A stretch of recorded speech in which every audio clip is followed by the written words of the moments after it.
Hello，大家好，而家咧我係喺渥太華。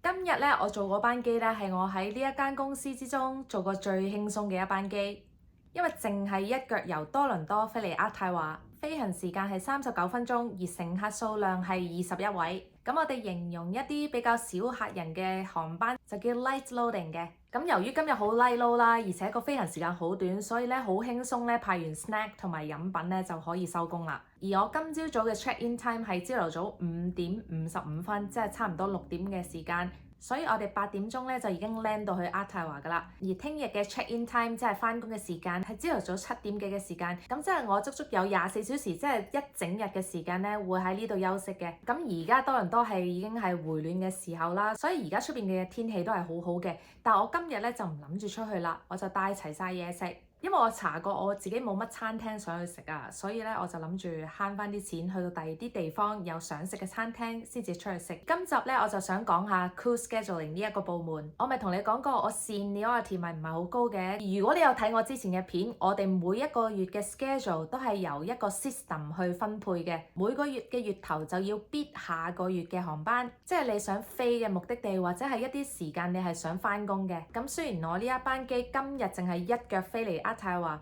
但係其實我聽日咧本身係有3腳嘅航班嘅，就係由渥太華飛去 Halifax 飛翻去渥太華，然後渥太華先至係飛翻去多倫多，然後收工嘅。但係前一排咧公司就改咗個 duty，第3腳即係由渥太華翻去多倫多嗰程機咧，我就變咗做 deadhead 嘅。咁對於我嚟講咧係非常之 OK 嘅，因為我最後嗰腳係唔使落手落腳去做就可以坐翻屋企嘅。另外咧，我想解釋多啲咧，點解我話今日係爽嘅，係因為我哋平時每一日翻工咧，最少咧都係有4個 credit 嘅。credit 即係你每一個鐘可以得到嘅人工。就好似我咁，今日雖然只不過係飛咗39分鐘，但係我係有4個鐘嘅人工落袋嘅。咁機程又短咗，而 service 方面咧就比較簡單嘅，所以咧作為員工，我哋呢4個鐘咧就非常之輕鬆咁袋落袋啦。相比起要飛 Edmonton 或者係 Calgary 呢一種類似3-4個鐘嘅航班，我哋一班機咧係賺咗嘅。咁其實只要你係翻工嗰一日咧，公司咧都有權改你嘅更表嘅，用一個叫做 Operation Reason。而講到每一個月 schedule 呢一方面，又係有好多嘢可以分享嘅。就好似我嘅每個月，有啲人係有 fixed schedule，有啲人咧係會係 reserve 嘅。reserve 咧即係以前講嘅 standby，每一種咧都有人中意嘅。咁通常咧你新加入一間公司嘅時候咧，你係會 on reserve 嘅，即係公司隨時 call 你咧，你就要去翻工㗎啦。咁有啲人咧係唔中意嘅，有啲人係中意。咁我就想解釋下俾大家聽點解會有呢個情況嘅。以我公司嚟講咧，好多人咧都中意 fixed schedule 嘅，因為佢哋中意知道自己邊一日翻工，邊一日放假，咁佢哋就冇乜壓力啦。咁對於一啲人咧，佢覺得要等 call 先翻工咧，對於佢哋精神層面上面咧就比較大壓力嘅。我自己咧一向就避開 fixed schedule 嘅，因為我始終喺呢間公司咧個 seniority 咧係屬於中等嘅水平啊，所以我自己咧就可以避開一啲我真係好唔中意飛嘅航班。但係如果你係 on reserve 嘅話咧，佢係會比較大機會咧去 call 你一啲咧你唔想飛嘅航班嘅。咁我哋首先要理解下 standby 嘅作用係啲乜嘢。standby 就係隨時可以填補某個人嘅崗位啊嘛。因為佢 call 得你嗰啲航班咧，通常咧係啲人唔想飛嘅，因為其實本身公司每一個航班都已經安排咗個人去飛㗎啦。當佢選擇要 call 人嘅時候，即係原本嗰班機嘅人請咗病假，就會 call 一啲係 on reserve 嘅人啦。咁病係人之常情嚟嘅，但係當中咧亦都會牽涉可能係嗰個人唔想飛嗰班機，或者係嗰班機裏邊咧有啲人咧佢係唔想同佢飛嘅。咁所以咧 call 得你嘅航班咧，好多時咧都唔係一啲話好好嘅航班嚟嘅。所以我咧就寧願 bid 係 fixed schedule，咁我起碼都知道自己係幾時翻工，或者係避開一啲我真係唔想飛嘅地方嘅。但係其實無論你係有 fixed schedule 或者係 on reserve 咧，都各有各好處嘅喎。咁頭先講咗 fixed schedule 嘅好處啦，因為你 fixed schedule 咧，其實你又可以 bid 同邊個飛，叫做 buddy flying，即係你揀你自己想同佢飛嘅 crew。而我哋公司咧亦都可以揀 NT bid 嘅，咁即係你唔想同嗰個人飛啦。咁當然唔係每一樣嘢都能夠滿足到你嘅，就要按 seniority 咧去分配嘅。其實我有機會咧真係要開個版面俾大家睇下，究竟我哋點樣 bid 機嘅，因為呢一個 concept 咧就真係喺加拿大先至有嘅，好多航空公司咧都用呢個 system，而呢一個 system 咧係有好多 function 喺裏邊嘅，就睇你嗰間公司係俾咗幾多錢去買咗佢裏邊幾多嘅 function 嘅。嗰個 system 咧其實都幾好玩嘅喎，就將你心目中嘅 preference 咧就一條條咁打入嗰個 system 嗰度嘅，即係好似我咁，第一個咧我就bid 假期啦，第二咧我就唔飛某啲地方啦，第三咧我就 bid 可以喺溫哥華嗰度有 layover 嘅，同時間亦都好似頭先所講啦，你可以 bid buddy flying 邊個同埋 anti bid 同邊個飛嘅，而得出嚟嘅結果咧就係 based on 你嘅 seniority 同埋佢本身嗰個月嘅航班有幾多可以滿足到你嗰個 request 嘅。我俾一個例子啊，就好似你唔想同某個人飛嘅，嗰個人咧長期都係 bid 飛溫哥華嘅，咁所以咧如果你係 anti bid 咗呢個人，而同時間咧你就想 bid 飛溫哥華多啲嘅話咧，咁呢一度咧就會有 conflict 啦，所以咧你就要將你嘅 preference 去排位啊，即係我嘅第一個首要咧就係唔同呢條友飛，而你將想飛溫哥華呢個 preference 咧就擺喺唔同呢個人飛嘅下邊。當呢個 system 做嘢嘅時候咧，佢就會先排除你同呢個人飛嘅航班。咁因為嗰個人係飛溫哥華㗎嘛，咁所以如果你排除咗好多溫哥華嘅機，咁其實剩翻得嚟嗰啲溫哥華機其實可能冇咁多㗎咯喎，咁你就要衡量呢一方面啦。咁其實 reserve 咧都幾有爭議性㗎，唔中意嘅人咧係因為佢懶。點解咁講咧？咁我哋頭先講過每日都有4個鐘嘅人工㗎嘛，而 on reserve 咧同樣都係有4個鐘嘅人工嘅。咁但係如果你 on reserve 嘅話，你未必要返工㗎嘛，而通常咧啲人都會喺屋企等嘅。咁即係如果你嗰一日接唔到 call 嘅話咧，你嗰日咧就變咗放假喎。而放假之中咧，你同時間又可以得到嗰4個鐘嘅人工。當嗰日冇人請病假或者係冇乜嘢特別事情嘅話咧，佢都唔會 call 你。所以咧，中意嘅人咧就係因為可以搏到佢唔 call 你，而有多一日嘅假期。而嗰一個假期咧就係有人工嘅。而通常唔中意嘅人咧就係因為佢哋唔想預計唔到佢哋嗰一日使唔使返工啊。佢哋喺屋企喺度乾等，跟住咧佢哋覺得精神壓力好大。因為咧我哋公司咧 on reserve 咧係12個鐘嘅，咁嗰12個鐘裏邊咧一 call 你咧，你就要必須喺2個鐘之內咧去到機口嘅。咁對於住得近啲機場嘅人咧，其實係冇乜問題嘅。但係有啲人咧係住得好遠㗎，咁咧對於佢哋嚟講咧就相對壓力就比較大啦。因為有啲同事咧真係需要揸2個鐘車返工嘅。而另外咧有啲情況咧係可能有一個 crew 去到機口先發覺唔舒服，或者係差唔多起飛嘅時候咧佢先覺得唔舒服。咁呢一段時候咧佢就會 call standby 嘅人嘅。但係呢啲咁緊急嘅情況咧，通常會 call 咗一個叫做 APS 嘅人。APS 咧就係 Airport Standby，呢一樣嘢咧係我哋以前香港冇嘅，就係加拿大獨有嘅。呢一個 duty 咧就係你必須要喺嗰一段時間係留喺機場嗰度嘅。總之佢15分鐘之內 call你，你就要必須要去到機口。每一日咧正常係有一個 purser 或者係2個 flight attendant 咧係 APS 呢一個 duty 嘅，以應付當日緊急嘅突發事情。而 Airport Standby 呢個 duty 咧係6個小時嘅，咁唔理你喺邊一度，總之佢 call 你嘅時候，你去到機口就可以啦。所以 on reserve 咧係有好有唔好嘅。當嗰一日有好多人 on reserve 嘅時候，佢就會揀人嚟 call。其實我到目前為止咧都唔係好知道佢係點樣去揀嗰個人㗎，因為公司咧喺呢一方面咧其實都唔係好透明。曾經咧有人話係 on seniority 嘅。但係咧，佢只需要咧話俾你聽，你係 best fit 嗰個咧，咁其實你都冇得拒絕。而當每一日咧有好多人同你一樣都係 reserve 嘅時候咧，咁其實佢未必一定係 call 中你嘅。但係對於一啲好似我咁唔係好運開嘅人咧，就佢成日都會 call 嘅。就好似以前我返工嘅時候，如果我係 standby。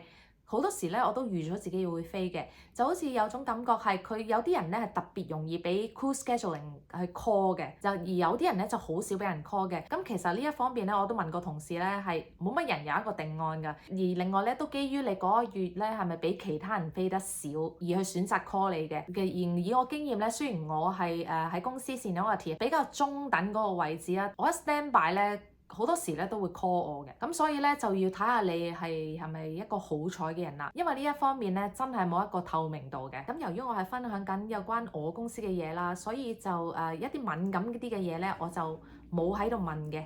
而關於人工方面，每一間公司都唔同嘅，有啲公司咧係你每個月咧最少要做80個鐘，有啲公司咧就你要做75個鐘。就算你係冇飛足咁多個鐘咧，佢都至少會俾75或者係80個鐘嘅人工你嘅。咁所以咧，對於 standby 嘅人，如果佢成日都唔俾人 call，佢喺屋企坐住嗰度等 call，每日都可以有4個鐘嘅人工。所以有啲人咧係寧願搏一搏佢唔 call 你。而另外咧又多一格假放嘅，咁而好似我咁 fixed schedule 嘅人咧，佢通常咧會安排差唔多去到75個鐘嘅 duty 俾你嘅，所以你就要衡量下邊一個係比較適合你自己啦。而講到請病假啦，我以前公司咧就叫 pot sick 嘅，或者叫 report sick， 但係我公司咧就叫做 book off 嘅，因為咧我哋之後咧要 book on 翻嘅，又係一個非常之新嘅 concept 嚟。book off 咧就係 check in 前3個小時之前咧你就要做噶啦。如果你係少於3個小時咧，佢就會俾一個警告你嘅。而如果你喺呢一個書面警告裏邊冇一個合理嘅解釋咧，佢會將佢記錄在案而成為你被炒嘅理由。而我頭先咪通常講過一啲唔好嘅更就最容易冇咗個 crew 噶嘛。而我哋公司咧星期日咧就最多人 book off 嘅，而喺公眾假期或者係一啲敏感嘅節日，你 book off 咧都係會有一個書面警告嘅。就好似我今班機有個同事，亦都係有個人係 book off，所以咧就 call 咗佢嚟飛。而我又想分享一樣嘢喎，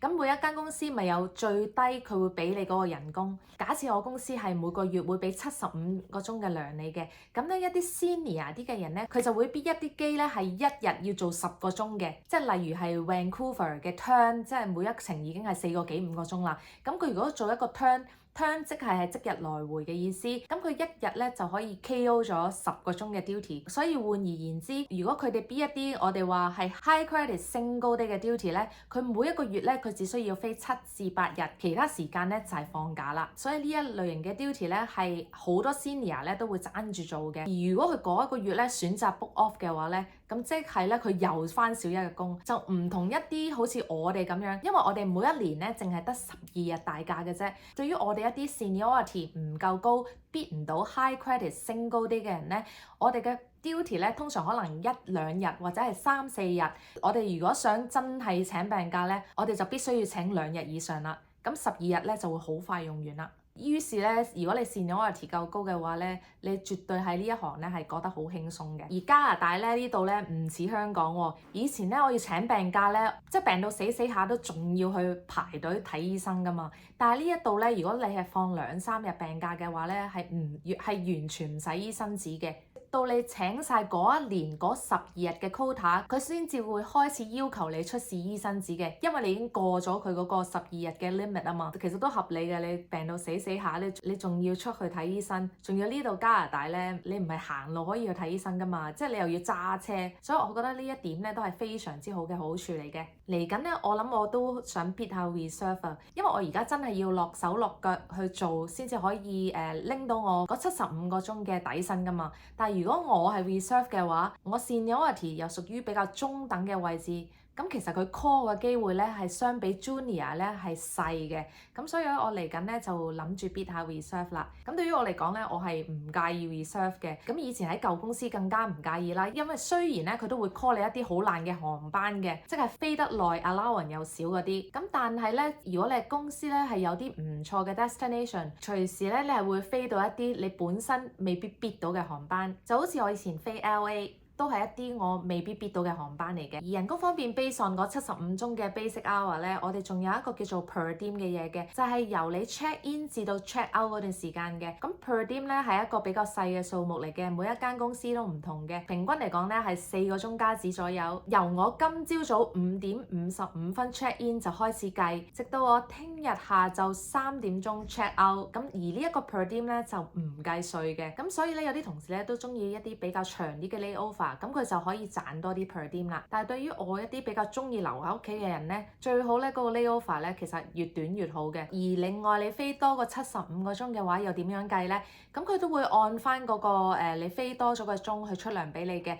而去到85個鐘以上，就會將你嘅時薪以1.5倍去計。咁所以咧，如果你係想賺多啲嘅話，你係應該要飛多啲，然後 layover 短啲，咁你先至可以得到多啲嘅人工嘅。但係咧，你又唔可以太勤力喎，因為如果你超過咗一個人工咧，你交嘅稅咧又會多咗，所以必間表咧都係非常之有策略性嘅活動嚟嘅。咁以上我就分享咗好多呢一方面計量或者係監表嘅問題啦。如果有唔明白或者係想知道更多嘅咧，歡迎喺下邊留言俾我，我就會解答大家噶啦。咁雖然出邊而家咁好天啦，但係我冇諗過出去，因為今次咧我帶咗好多嘢食。以前做舊公司嘅時候咧，好多 crew 咧都會有一個 crew bowl 嘅，但係呢一度多倫多嘅選擇比較少。但係其實我喺香港嘅網站嗰度訂咗一個嘅，咁就等我年尾翻香港嘅時候再將佢帶翻嚟嘅。而我今日咧就冇整三文治嘅。咁後邊呢度你見到有個杯麵啦，係緊急情況下先至用嘅。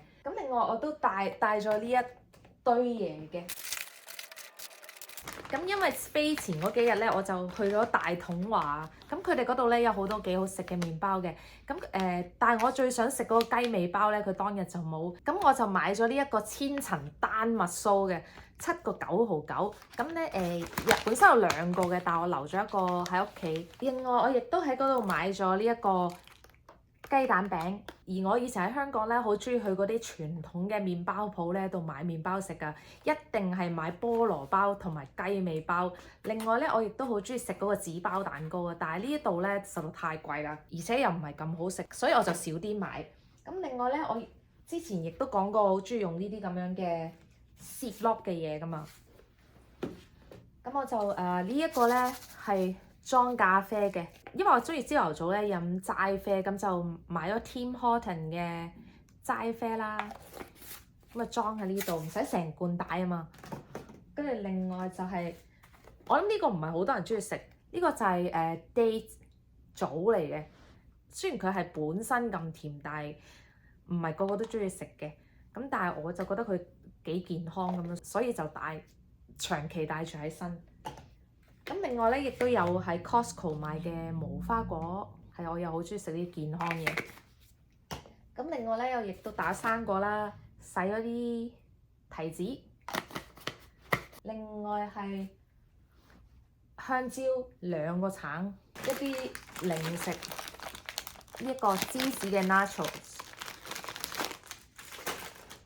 咁就再帶咗呢一個菊花茶，喺大統華亦都係有㗎啦。咁所以咧，其實咧，相比起喺英國啦，我覺得喺加拿大咧，其實都好彩可以買得到好多香港嘅食物嘅。但係我自己試過好多多倫多嘅香港嘢食啦，我覺得味道就係爭啲嘅。好啦，今集就差唔多啦，我哋下條片再見啦，拜拜。